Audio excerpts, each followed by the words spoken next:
ओम शांति। कुछ वर्षों पहले की बात है। राखी के दिन थे और मैं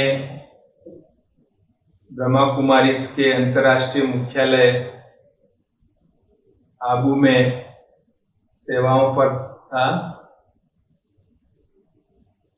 तो हम राखी के दिनों में जो संस्था के वरिष्ठ दादियाँ दीदियाँ उनके पास राखी बंधवाने जाते हैं। तो मैं अपने अकाउंट्स डिपार्टमेंट के कुछ सेवा साथियों के साथ राखी बंधवाने के लिए उस समय संस्था की जॉइंट एडमिनिस्ट्रेटिव हेड दादी निर्मल शांता जी के पास गया था। आप में से बहुत दादी निर्मल शांता जी को जानते होंगे। ब्रह्मा कुमारी संस्था के साकार संस्थापक प्रजापिता ब्रह्मा की वो लौकिक पुत्री थी और जब से इस संस्था की शुरुआत हुई वो समर्पित रूप से इस संस्था में अपनी सेवाएं दे रही थी। उनके जीवन में अनेक बार ऐसे बीमारियां आई, तब ऐसा लगा कि अब दादी जी शायद शरीर छोड़ देंगी, अब वो सरवाइव नहीं कर सकेगी। ऐसे कई बार ऐसे अवसर आए और मैं पहले अहमदाबाद में रहता था तो दादी जी को अहमदाबाद में ही हॉस्पिटलाइजेशन के लिए लाते थे और ये समाचार हमको मिलते रहते थे। फिर सभी योग भी करते और दादी जी पुनः स्वस्थ हो जाती। तो ये जो मैं बात कर रहा हूँ वो दादी जी ने शरीर छोड़ा उसके 1 साल पहले की बात है, जब वो 90 के आसपास की उम्र उनकी थी। तो हम गए राखी बंधवाने के लिए। तो दादी जी सोफे पर बैठी थी, उनकी बाजू में उनकी संभाल करने वाली रुक्मणी बहन जी बैठी थी और हम जो 2-3 सेवा साथी थे सबके साथ नीचे दादी जी के नीचे, जैसे दादी सोफे पर बैठी है मैं नीचे उनके सामने बैठ गया। फिर दादी जी ने दृष्टि दी, राखी बांधी, बहुत स्नेह से अपने हस्तों से ही राखी बांधी, गांठ लगाई और प्रसाद के रूप में टोली जिसको हम कहते हैं, तो उनकी बाजू में एक ड्राई फ्रूट का बड़ा तो कटोरा जो है वो भरा हुआ रखा हुआ था, जिसमें काजू बादाम किशमिश आदि अंजीर आदि रखे हुए। तो उन्होंने ऐसे उस कटोरे में से मुट्ठी भर के, मैं सामने बैठा था नीचे, तो मुझे कहा मुंह खोल। तो मैंने मुंह खोला तो दादी जी ने वो मुट्ठी जो भरी हुई थी ड्राई फ्रूट की वो मेरे मुंह में भर दिया और फिर मुझे कहा, मेरे सामने देखते हुए, मेरा मुंह तो पूरा भरा हुआ था, फिर मेरे सामने देखते हुए कहा, बोल शिव बाबा। अब मेरा मुंह तो भरा हुआ था, मैं शिव बाबा कैसे बोलूं? तो मैं दादी जी के सामने देखता रहा। तो दादी जी कहे, इतना बड़ा हो गया है और शिव बाबा नहीं बोल सकता है? तो सब वहां पर बैठे हुए हंसने लगे। खैर थोड़ी देर बाद जब मैंने वो सभी खा लिया तो फिर मैंने दादी जी को एक सवाल पूछा। मैंने कहा, दादी जी मुझे सारा दिन ये अकाउंट्स डिपार्टमेंट की बहुत सेवाएं रहती है, काफी ईमेल्स आते हैं जो मुझे पढ़ के रिप्लाई करने होते हैं, काफी बहनों भाइयों के पूरे भारत से, विश्व से फोन आते हैं जिनको मुझे जवाब देना होता है। काफी लोग मिलने आते हैं, उनके लिए भी टाइम निकालना पड़ता है। और लोग कुछ गलतियां करते हैं तो उसको भी समझाना पड़ता है, ये करना पड़ता है। तो मैं इस आध्यात्मिक मार्ग में होते हुए भी बहुत ज्यादा तपस्या नहीं कर पाता हूँ, बहुत ज्यादा अलग अलग तरह से पुरुषार्थ नहीं कर पाता हूँ, अपने लिए बहुत समय नहीं निकाल पाता हूँ। पर मेरी इच्छा है कि जैसा शिव बाबा मुरलियों में कहते हैं कि परमात्मा के समान सर्व गुणों से संपन्न बनना है, तो ऐसा मुझे बनना है। तो मैं कैसे बनूं जब मेरे पास पुरुषार्थ के लिए ज्यादा समय नहीं है? फिर भी मैं बाप समान, माना परमात्मा पिता के समान मैं कैसे बन सकता हूं? आप मुझे कोई एक सरल विधि बताइए पुरुषार्थ की। मैं ज्यादा नहीं कर सकता, एक सरल विधि बताइए जिसके आधार पर मैं परमात्मा के समान बन सकूं। मैंने जब पूछा तो दादी जी ने मेरी तरफ देखा, मुझे दृष्टि दी और कहा, सदा मुस्कुराते रहो। बस ये इतना ही 3 शब्द बोले, सदा मुस्कुराते रहो। मैंने सोचा, उस समय जस्ट विचार चला मेरे मन में आया, सदा मुस्कुराते रहो और केवल ये करने से मैं परमात्मा के समान बन जाऊंगा। मैंने कहा ये तो बड़ी सरल बात है। खैर वहां से मैं फिर निकल के ऑफिस गया। तो ऑफिस में बैठ के यही मैं सोच रहा था कि दादी ने जो ये मंत्र दिया है मुझे, सदा मुस्कुराते रहो, तो ये तो बड़ा सिंपल है, पर दादी ने अपने अनुभव से कहा है, तो जरूर अगर मैं इसका अभ्यास करूंगा तो मैं परमात्मा के समान बन जाऊंगा। तो इसमें क्या कठिनाई आ सकती है, या इसमें कैसे हम मुस्कुराते रह सकते हैं? तो उस पर मेरा मनन चिंतन चला, सोच विचार चला, उसका मैंने प्लान बनाने का कोशिश किया। तो मैंने देखा कि ये तो इतना इजी नहीं है जितना मैं सोच रहा था।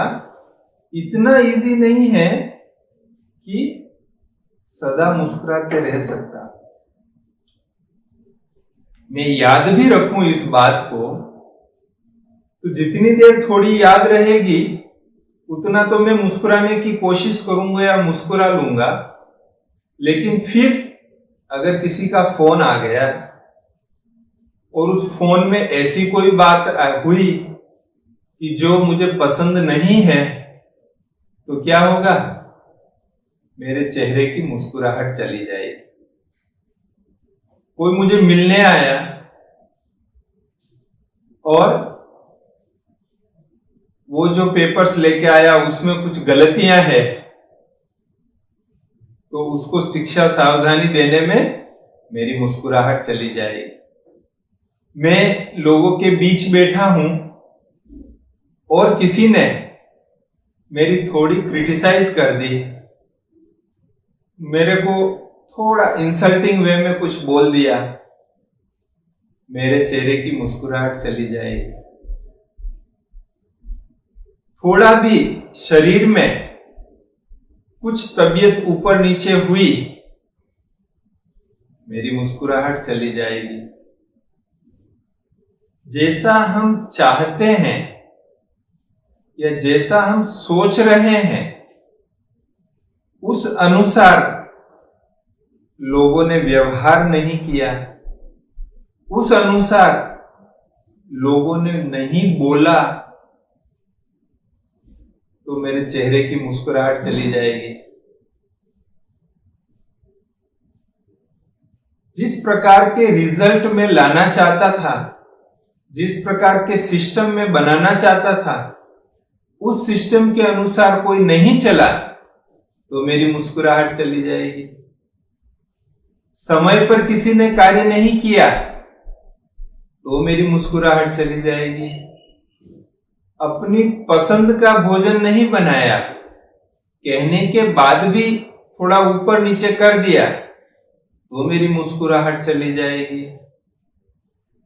जिस प्रकार का पुरुषार्थ मैं करना चाहता हूं, अपनी डेवलपमेंट के लिए जो मैं सोच के सब करना चाहता हूं, उस प्लान में थोड़ा ऊपर नीचे हुआ तो मेरी मुस्कुराहट चली जाएगी। कभी कभी तो बैठे बैठे पुरानी कोई बात याद आ गई जिसने दुख की फीलिंग कराई थी उस समय, वो आज भी याद किया तो भी मुस्कुराहट चली जाएगी। तो ये मैंने जब इतना मंथन किया तो सोचा कि मुस्कुराहट चली जाने के भी कई कारण हैं कि जिनसे मुस्कुराहट चली जाएगी। तो आखिर मैंने सोचा कि ये जो दादी ने मंत्र दिया है कि सदा मुस्कुराते रहो, तो इस मंत्र को प्रैक्टिकल जीवन में लाने के लिए क्या करना चाहिए। जब इस पर विचार सागर मंथन करने लगा मैं, तो मुझे लगा कि this is the toughest job. जीवन की अगर सबसे कठिन तपस्या है तो यही है सदा मुस्कुराते रहना। और यहां पर यह बात तो स्पष्ट आप समझ ही गए होंगे कि ये कोई कॉस्मेटिक स्माइल की बात नहीं है कि आप, मुझे एक बात याद आ रही है, एक भाई का चेहरा जो था ना, वो चेहरे की उसकी शक्ल ही रोनी शक्ल थी, उसका चेहरा ही रोने जैसा लगता था। साधारण परिस्थितियों में भी उसका चेहरा ऐसा दिखाई देता था। तो उसके दोस्तों ने उसको सुझाव दिया कि भाई तू थोड़ा है ना प्लास्टिक सर्जरी करवा ले अपने चेहरे की, तो तेरा फेस जो है वो स्माइलिंग फेस हो जाएगा, ऐसी प्लास्टिक सर्जरी करा ले। पैसे की कोई कमी नहीं थी, भाई को सुझाव अच्छा लगा तो उसने अपने चेहरे की प्लास्टिक सर्जरी करा ली।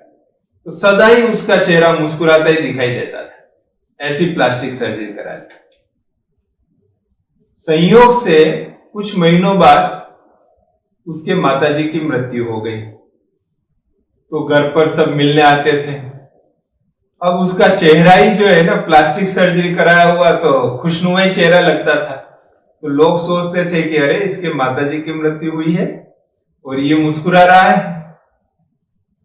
तो ये वो मुस्कुराहट की बात नहीं है, प्लास्टिक सर्जरी वाली मुस्कुराहट की बात नहीं है, कॉस्मेटिक मुस्कुराहट की बात नहीं है, टेम्परेरी मुस्कुराहट की बात नहीं है, लेकिन सदा काल की मुस्कुराहट, आंतरिक खुशी की मुस्कुराहट, अविनाशी प्राप्ति की मुस्कुराहट,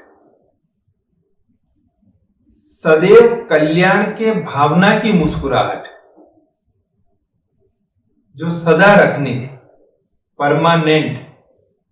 तो मैंने सोचा कि इस मुस्कुराहट के लिए तो बहुत मेहनत करना पड़ेगा, गहराई से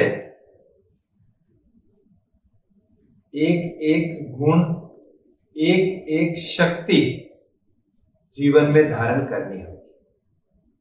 और उन गुण और शक्तियों की प्रैक्टिकल धारणा के बाद ही सदा मुस्कुराहट रह सकती है। बाकी हाँ थोड़ी देर रहेगी, लेकिन फिर कोई बात सामने आएगी तो मुस्कुराहट चली जाएगी। फिर याद आएगा कि अरे मुझे तो खुश रहना है, तो फिर स्माइल आ जाएगी फेस पर। लेकिन फिर कोई बात आएगी तो फिर मुस्कुराहट चली जाएगी। जैसे हम कार लेके जाते हैं तो कार में अच्छी स्पीड मिलती है, 80-90 पर जा रहे हैं और स्पीड ब्रेकर आता है तो क्या होता है, हमारे कार की स्पीड हमको 10-20 पर ले आनी पड़ती है। फिर पुनः स्पीड लेते हैं, फिर 80-90 पर गए, फिर स्पीड ब्रेकर आ गया तो फिर 10-20 पर आ जाते हैं। तो ऐसे ही जीवन यात्रा की गाड़ी में भी हम चाहते हैं कि हम सदा मुस्कुराते रहें, लेकिन कोई न कोई स्पीड ब्रेकर आ ही जाता है और हमारी खुशी कम हो जाती है। लेकिन जब दादी जी ने ये मंत्र दिया तो मुझे अंदर में इतना छप गया कि नहीं, मुझे जो भी हो, जो पुरुषार्थ करना पड़े, जो मेहनत करनी पड़े, लेकिन मैं इस मंत्र को साकार में जरूर लेके आऊंगा। और मैंने उस पर कॉन्शियसली एफर्ट्स करने शुरू किए। हर स्टेप पर मैंने चेक करना शुरू किया कि हाँ, मुझे सर्व बातों को दूर करते हुए, समझते हुए, अपनाते हुए अपने अंदर में खुशी की भावना रखनी है, जो चेहरे पर मुस्कुराहट के रूप में दिखाई दे। ये तो सभी जानते हैं कि हमारा चेहरा हमारे मन का दर्पण है। हमारे मन में जो चल रहा होता है वह हमारे चेहरे पर आ ही जाता है। हाँ, टेम्परेरी आप बदल सकते हैं, परमानेंट नहीं। ये एक बहुत बड़ा राज है जिसे हमें स्वीकार करना पड़ेगा। तो सदा मुस्कुराहट हमारे चेहरे पर रहे। कौन सी मुस्कुराहट? रूहानियत वाली। कभी कभी तो दूसरों के दुख से भी मुस्कुराहट आती है, दूसरों को दुखी देखकर भी मुस्कुराहट आती है। कभी कभी तो दूसरे का नुकसान होता है, उसमें भी हमें मुस्कुराहट आती है। आजकल सोशल मीडिया में जो छोटे छोटे वीडियोस सर्कुलेट होते हैं, उसमें हंसाने के लिए भी किसी पर अत्याचार किया जाता है और उसके छोटे वीडियो बनाए जाते हैं। और वो चाहे वो पशु पक्षियों के हो, चाहे वो कम पढ़े लिखे व्यक्तियों के हो, चाहे वो वरिष्ठ नागरिकों के हो, चाहे वो बच्चों के हो, कि उनके दुख को देखकर हमें हंसी आ जाए, उस प्रकार के वीडियो बनाए जाते हैं। लेकिन ये वो मुस्कुराहट की बात नहीं है। यहां एक स्पिरिचुअल रूहानियत, अंदर में इतना अहोभाव, इतनी कल्याण की भावना, इतना विशाल दिल, और इन सब के प्रैक्टिकल स्वीकार करने से, हमने मन से इन सब बातों को स्वीकार किया और उसके बाद जो चेहरे पर मुस्कुराहट आती है वो सदा काल के लिए होती है। और वो मुस्कुराहट एक छुआछूत की बीमारी की तरह होती है कि जब हम मुस्कुराते हैं, हमारे चेहरे पर स्माइल होती है, तो जो हमारे संपर्क में आते हैं उनके भी चेहरे खिल जाते हैं। आप प्रैक्टिकल अनुभव करके देखना कि आपका मुस्कुराता चेहरा देखकर, जो रियल मुस्कुराहट, मैं अगेन वही कह रहा हूं, रूहानियत वाली मुस्कुराहट, वो मुस्कुराता चेहरा देखकर कोई निराश, कमजोर, हताश, दुखी आत्मा भी आपके सामने आती है, तो उसके चेहरे पर भी तुरंत वो गम की रेखाएं दूर होके मुस्कुराहट की रेखाएं आ जाती है। इसीलिए आपने ये भी देखा होगा कि किसी भी न्यूज़पेपर को आप उठा के देखिए जिसमें घड़ी, जो हम हाथ में घड़ी पहनते हैं या दीवार पर जो घड़ी लगाते हैं, उसकी एडवर्टाइजमेंट आपने कभी देखी होगी न्यूज़पेपर में, नहीं तो आज देख लेना। हमेशा उसमें 10:10 बताते हैं एडवर्टाइजमेंट में। घड़ी की एडवर्टाइजमेंट में हमेशा 10:10 पर ही दोनों कांटे होते हैं। क्यों ऐसा होता है? वैसे आपको पता होगा, फिर भी मैं बता देता हूं कि उस समय घड़ी का चेहरा मुस्कुराता हुआ दिखाई देता है। तो हमारे चेहरे पर सदा ही ये मुस्कुराहट की रेखाएं हो, लेकिन इसके लिए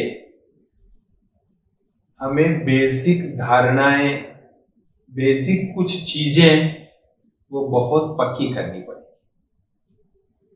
सबसे पहली बात तो, जब से मतलब ये मेरे लिए भी संभव हो पा रहा है, तो क्यों हो पा रहा है वो मैं बता रहा हूं। कि सबसे पहली बात कि जो राजयोग का 7 डेज का कोर्स हमें यहाँ ब्रह्मा कुमारी में हमने किया, तो उससे हमें अपनी रियल आइडेंटिटी का पता चला कि ये चेहरा, ये तो एक दर्पण है, लेकिन मैं इस दर्पण पर की जो शक्ल बदलने वाला वो मैं हूं, वो चैतन्य शक्ति मैं हूं। तो मैं कौन हूं, मेरा रियल आइडेंटिटी इस राजयोग के द्वारा पता चला। और अगर मेरे में किसी शक्ति की कमी होती है, कोई चीज मुझे अपने में भरनी है, तो उसके लिए मुझे शक्ति चाहिए, वो परमपिता परमात्मा से उसको सही पहचान कर उसके साथ कनेक्शन करने से मिलती है। ये भी मुझे इस राजयोग में जानने को मिला कि वो कौन है और उससे हम कैसे जुड़ के शक्ति ले सकते हैं। मैं कौन हूं उसका परिचय मिला, और मेरा कौन है उसका परिचय मिला, और मुझे क्या करना है। माना ये जो विश्व नाटक चल रहा है, इस नाटक में मेरा क्या पार्ट है, इसका भी मुझे ज्ञान इस राजयोग के द्वारा मिला। और याद रखिए, अगर आपको सदा मुस्कुराना है, तो ये 3 चीजें जब तक आपको पूरा पता नहीं होगी, मैं गारंटी के साथ कह सकता हूं कि आप सदा मुस्कुराते हुए नहीं रह सकते हैं, चाहे आप कितना भी किसी भी प्रकार से कोई भी अभ्यास कर लें। और आप प्रैक्टिकल करके देखिए। अब ये 3 चीजें भले मैंने 1993 में समझ लिया था, लेकिन तब भी सदा मुस्कुराहट मेरे पास नहीं रही, क्योंकि ये 3 चीजें, इनको प्रैक्टिकल लाइफ में लाना पड़ता है। केवल ज्ञान सुनने से नहीं होगा, लेकिन उस ज्ञान का प्रैक्टिकल स्वरूप बनना पड़ता है, तब ये चीजें आती हैं। स्वरूप कैसे बनते हैं? जैसे मैं कौन, उसमें हम बताते हैं कि मैं आत्मा प्रेम स्वरूप हूं। अब प्रेम स्वरूप हूं, ये ज्ञान की बात तो हो गई, लेकिन वो प्रेम हमारे हर संकल्प में, हर बोल में और हर कर्म में प्रत्यक्ष रूप से दिखना चाहिए, तब उसका स्वरूप बनेंगे। एयर कंडीशनर है, हम 44 डिग्री टेम्परेचर से बाहर से गर्मी में कमरे में आए, और अगर वहां एयर कंडीशनर चालू है उस कमरे में, तो जैसे ही हम कमरे में एंट्री लेंगे, हमें तुरंत पता लग जाएगा कि यहां एयर कंडीशनर चालू है, जबकि एयर कंडीशनर ने कुछ बोला भी नहीं, कोई इंडिकेशन नहीं, कोई आवाज नहीं है, लेकिन उस ठंडी हवा से पता लग गया कि एयर कंडीशनर चालू है। इसी प्रकार से मैं आत्मा प्रेम स्वरूप हूं, ये कब पता लगेगा? जब कोई भी हमारे सामने आएगा, जब कोई भी हमसे बात करेगा, जब कोई भी हमें मिलेगा, तब उसे हमारे से प्रेम की वाइब्रेशन, किरणें बहुत स्पष्ट रूप से अनुभव होगा। हमारे चेहरे पर भी दिखाई देगा और हमारे द्वारा उनको अनुभव भी होगा। हमको कहना नहीं पड़ेगा कि मैं आत्मा प्रेम स्वरूप हूं, लेकिन हमारे साथ के अनुभव ही उन्हें यह महसूस करा देंगे कि ये विशेष है। भले वो शब्दों में नहीं कह सकेंगे, लेकिन उनको अनुभव होगा कि ये विशेष है। आप भी कई ऐसे जो अनुभवी व्यक्ति हैं उनके संपर्क में आए होंगे, जिन्होंने अध्यात्म में विशेष अभ्यास किया है, कि जिनके पास जाते ही एक लाइटनेस फील होती है, एक प्रेम की अनुभूति होती है। तो इस ज्ञान को प्रैक्टिकल हमको जीवन में धारण करना पड़ेगा। राजयोग से जो अष्ट शक्तियों की प्राप्ति होती है हमें, वो अष्ट शक्तियां जब हमारे जीवन में प्रैक्टिकल आएगी, तब हम सदा मुस्कुराते रह सकते हैं। सहयोग की शक्ति, हर परिस्थिति में हमें सहयोग देना है। यह सहयोग की शक्ति, सामने वाला हमें कोऑपरेशन नहीं कर रहा है, फिर भी हमें सहयोग देना है। मन से भी देना है, बोल से भी देना है, हमारे शब्दों से भी देना है, और प्रैक्टिकली हमारे कर्म से भी सहयोग देना है। ये सहयोग की शक्ति, समाने की शक्ति। जब ऐसी कोई बात दिखाई दे, ऐसी कोई बात सुनाई दे कि जिसको फैलाने से और ही ज्यादा नेगेटिविटी फैलेगी, ऐसी बातों को संभाले, फैलाए नहीं, संभाले। सागर क्या करता है, समुद्र क्या करता है? चारों तरफ की नदियां कितनी भी गंदगी लेके समुद्र में जाती है, समुद्र क्या करता है? संभाल लेता है। संभाल लेना पड़ेगा। सामना करने की शक्ति, चाहे कितनी भी विकट परिस्थिति आ जाए, चाहे कितना भी चैलेंजिंग सीन सामने हो, हमारी कैपेसिटी से भी हमको लग रहा है कि हम नहीं कर पाएंगे, अरे मौत जैसी परिस्थिति भी सामने आ जाए, तब भी हम क्या है? सामना कर सके। नो डाउट, आत्मा के रूप में हम कभी अपने को शक्तिहीन या कम शक्ति वाला अनुभव कर सकते हैं, लेकिन अगर हमने परमात्मा का साथ लिया, परमात्मा का संग लिया, तो मैं समझता हूं कि हम सामना आसानी से कर सकेंगे। तो ये जो बात है, जो अष्ट शक्तियां, विस्तार को संकीर्ण करने की शक्ति, हर प्रकार की परखने की शक्ति, निर्णय करने की शक्ति, ये सारी शक्तियां जब प्रैक्टिकल लाइफ में आएगी, तब हम सदा मुस्कुराते रह सकते। इतना ही नहीं, इसके साथ साथ सभी दैवी गुण, सत्यता, ईमानदारी, नम्रता, मधुरता, सद्भावना, सारे ही दैवी गुण, ये जब हमारे जीवन में प्रैक्टिकल आएंगे, तब जाके हम सदा मुस्कुराते रह सकेंगे। तो मैंने ये देखा कि सदा मुस्कुराना सहज बात नहीं है, और अगर हमें परमात्मा के समान बनना है,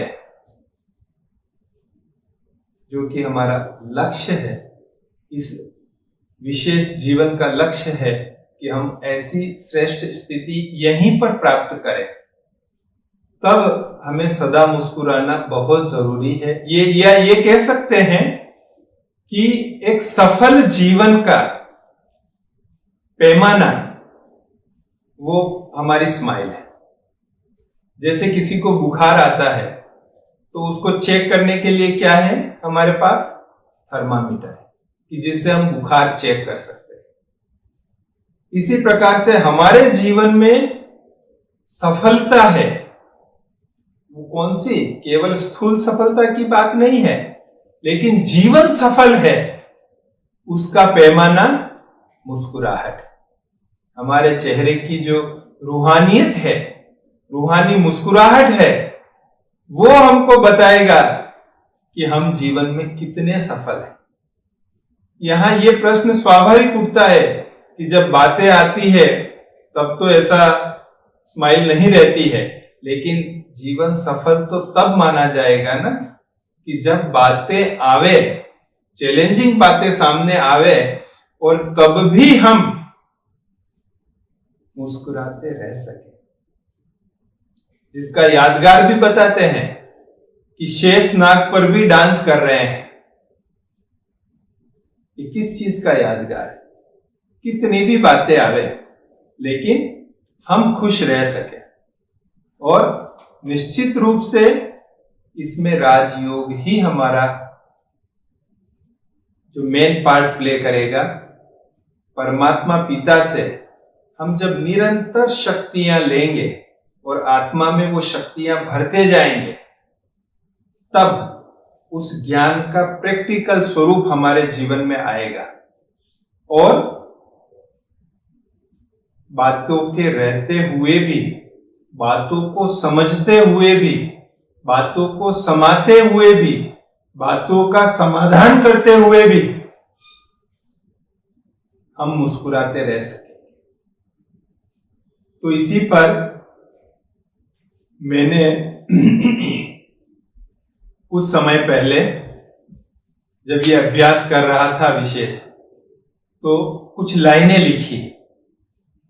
तो वो लाइनें मैं आपको सुनाता हूं, जो एक कविता के रूप में है। ऐसे मैं कोई कवि नहीं हूं विशेष, लेकिन थोड़ा जब ऐसे कुछ संकल्प चलते हैं तो लिख लेता हूं, तो वही मैं आपको सुनाता।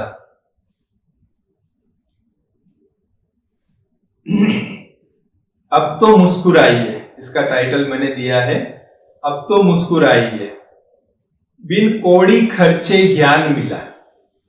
ये जो राजयोग का कोर्स है, 7 डेज का कोर्स, ये फ्री ऑफ चार्ज है। इसमें किसी प्रकार का कोई भी फीस नहीं होता है। बिन कौड़ी खर्चे ज्ञान मिला, हर समस्या का समाधान मिला, धरती को आसमान मिला। हम आत्माएं धरती पर रहने वाले, परमात्मा पिता सूरज चांद तारों से भी पार परमधाम के रहने वाले। इसीलिए कहा धरती को आसमान मिला, अब तो खुश हो जाओ, अब तो मुस्कुराओ, अब तो मुस्कुराओ। सुंदर श्वेत परिधान मिला, ब्रह्मा कुल में स्थान मिला। सुंदर श्वेत परिधान मिला, ब्रह्मा कुल में स्थान मिला, स्वयं परमात्मा का प्यार मिला। अब तो गीत गाओ, अब तो मुस्कुराओ, अब तो मुस्कुराओ। प्रभु मिलन का मान मिला। हम कैसे अपनी ओरिजिनल स्थिति में रहकर परमात्मा पिता से मिलन मना सकते हैं, उनसे शक्तियां ले सकते हैं। तो प्रभु मिलन का मान मिला, अभिमान मिटा, स्वमान मिला, अंधेरे में प्रकाश मिला। अब तो हाथ बढ़ाओ, अब तो मुस्कुराओ, अब तो मुस्कुराओ। नाटक में अच्छा पार्ट मिला। इस विश्व नाटक में हमें हीरो पार्ट मिला है, ये कोई कम बात नहीं है। हीरो पार्ट इस विश्व नाटक में हमें मिला। नाटक में अच्छा पार्ट मिला, शिव साजन का साथ मिला, मधुबन जीवन धाम मिला। स्नेह सुमन बरसाओ, अब तो मुस्कुराओ, अब तो मुस्कुराओ, परम धाम की राह मिली, जो हमारा अपना घर है, अपना वास्तविक घर परम धाम, तो परम धाम की राह मिली, चमकीली फरिश्ता ड्रेस मिली,